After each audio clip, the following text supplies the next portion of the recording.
नमस्कार, स्वागत है आपका न्यूज 69 में। मैं हूं आपके साथ अंकिता और बढ़ते हैं इस वक्त की बड़ी खबर की ओर। भारतीय जनता पार्टी के वरिष्ठ नेता और केंद्रीय मंत्री नरेंद्र सिंह तोमर का जबलपुर आगमन हुआ। जबलपुर पहुंचने पर नरेंद्र तोमर ने पत्रकारों से चर्चा करते हुए कहा कि भाजपा द्वारा जन आशीर्वाद यात्राओं का आयोजन पूरे प्रदेश में किया जा रहा है।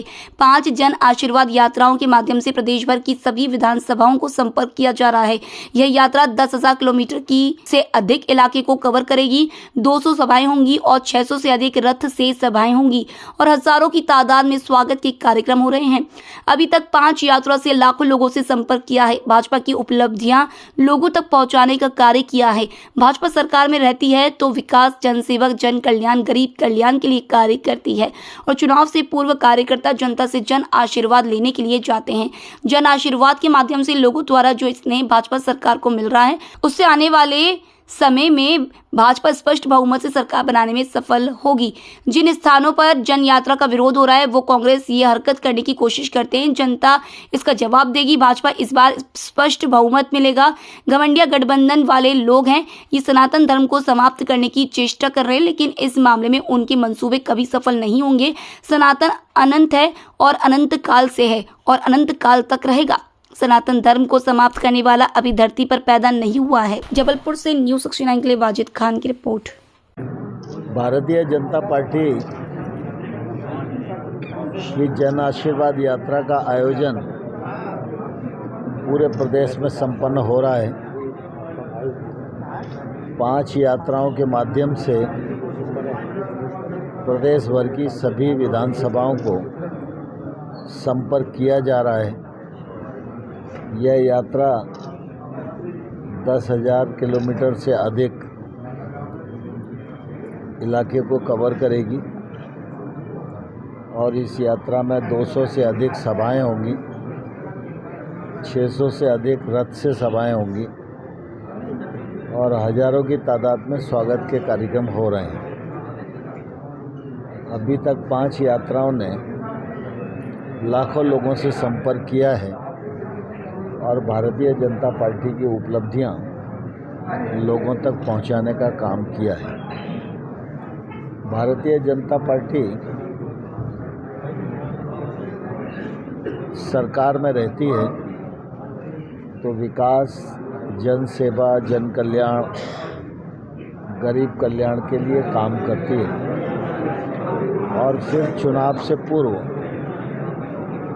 सभी कार्यकर्ता यात्रा के माध्यम से जनता से आशीर्वाद लेने के लिए जाते हैं। 5 यात्राओं में से 3 यात्राओं में मेरा अभी जाना हुआ है। एक यात्रा में कल जाऊंगा, एक यात्रा में परसों जाऊंगा। लेकिन अभी तक जितने स्थान पर मेरा जाना हुआ तो यात्राओं को अभूतपूर्व जन समर्थन मिल रहा है। ग्रामीण क्षेत्र में, जंगल के क्षेत्र में भी गांव-गांव में लोग घंटों तक खड़े रहकर बरसात में भीगते हुए भारतीय जनता पार्टी को अपना समर्थन प्रदान कर रहे हैं। उसके आधार पर मैं ये विश्वासपूर्वक कह सकता हूँ कि भारतीय जनता पार्टी अगले चुनाव में स्पष्ट बहुमत की सरकार बनाने में सफल होगी। कई जगह जन आशीर्वाद यात्रा को विरोध भी झेलना पड़ता है, लोग विरोध कर रहे हैं। मैं समझता हूँ विरोध की परिस्थिति तो कहीं नहीं आई, लेकिन यदा-कदा स्थानों पर कुछ कांग्रेसी हरकत करने की कोशिश करते हैं, लेकिन उन्हें यह ध्यान रखना चाहिए कि कांग्रेसियों की हर हरकत को जनता भी नोट कर रही है और जब वक्त आएगा तो समुचित जवाब देगी तो कांग्रेस के पास लड़खड़ाने के अलावा कोई चारा नहीं रहेगा।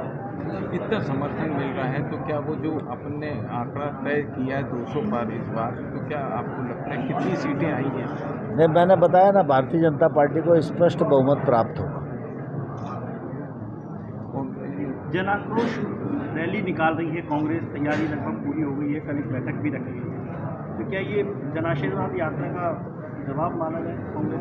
मैं ईश्वर से प्रार्थना करता हूँ कि प्रभु हमको हमेशा आशीर्वाद यात्रा निकालने के लिए तय करके रखे और उनको आक्रोश यात्रा निकालने के लिए निर्धारित कर दी वन अधिकार यात्रा की भी तैयारी उनकी चल रही है। है। कांग्रेस की वन अधिकार यात्रा भी यहाँ पर निकालने की तैयारी। वन अधिकार यात्रा निकालने का अर्थ कांग्रेस के लिए इसलिए नहीं है कि जब कांग्रेस सरकार में थी तो वन के जो अधिकार आम लोगों को मिलने चाहिए थे उन्होंने उस मामले में कुछ किया नहीं। बीच में भी उनको 18 महीने का अवसर मिला था, जो उन्होंने कहा वो किया नहीं। अब जनता कांग्रेस पर भरोसा करने वाली नहीं है। दूसरी लिस्ट, अगली लिस्ट कब तक आएगी भारतीय जनता पार्टी का, ऐसा कुछ निर्धारण है? भारतीय जनता पार्टी 24 घंटा 365 दिन काम करने वाला राजनीतिक दल है। हमारे यहाँ पैरेलल सभी काम चल रहे हैं। दूसरी लिस्ट भी जल्दी आएगी। और सनातन धर्म को लेके जो इंडिया ग्रुप ने कहा है, उनके बारे में क्या? ये जो घमंडिया गठबंधन वाले लोग हैं, ये सनातन धर्म को समाप्त करने की चेष्टा कर रहे हैं, लेकिन इस मामले में उनके मंसूबे कभी सफल नहीं होंगे। सनातन धर्म अनंत है और अनंत काल से है, अनंत काल तक ही रहने वाला है। सनातन धर्म को समाप्त करने वाला अभी धरती पर कोई पैदा नहीं हुआ। हिंदी भाषा को लेकर उदयनिधि का फिर बयान आया और जैसे गृह मंत्री जी ने कहा था, अमित शाह जी ने, कि हिंदी जोड़ती है पूरे देश को। उन्होंने कहा हिंदी कुछ राज्यों में ही है, लेकिन आज हिंदी दिवस भी था। जो साउथ के राज्य हैं उन पर अपनी अपनी क्षेत्रीय भाषाओं का ज़्यादा प्रभाव है। यही तो तकलीफ है। जो घमंडिया गठबंधन वाले लोग हैं वो कोई भाषावाद के आधार पर राजनीति करते हैं, कोई क्षेत्रवाद के आधार पर राजनीति करते हैं, कोई परिवारवाद के आधार पर राजनीति करते हैं। भारतीय जनता पार्टी राष्ट्रवाद के आधार पर राजनीति करने वाला दल है। हम सबका साथ, सबका विकास, सबका प्रयास, सबका विश्वास, इस आधार पर राजनीति करते हुए जन सेवा करना चाहते हैं। कांग्रेस की लिस्ट अभी तक नहीं आई है। स्क्रीनिंग कमेटी की बैठक दिल्ली में भी हो रही है, कल भोपाल में भी सुरजेवाला जी आएंगे। कहाँ पीछे हो रही है? भारतीय जनता पार्टी चुनावी कार्यक्रम की दृष्टि से बहुत आगे है। भारतीय जनता पार्टी ने शीर्ष नेतृत्व से लेकर बूथ तक अपना ढांचा खड़ा कर लिया है। हर बूथ पर कार्यक्रम हो रहे हैं। विधानसभाओं के बड़े बड़े सम्मेलन भी संपन्न हो चुके हैं। इस खबर पर आपकी क्या राय, हमें कमेंट सेक्शन में जरूर बताएं। तब तक के लिए धन्यवाद।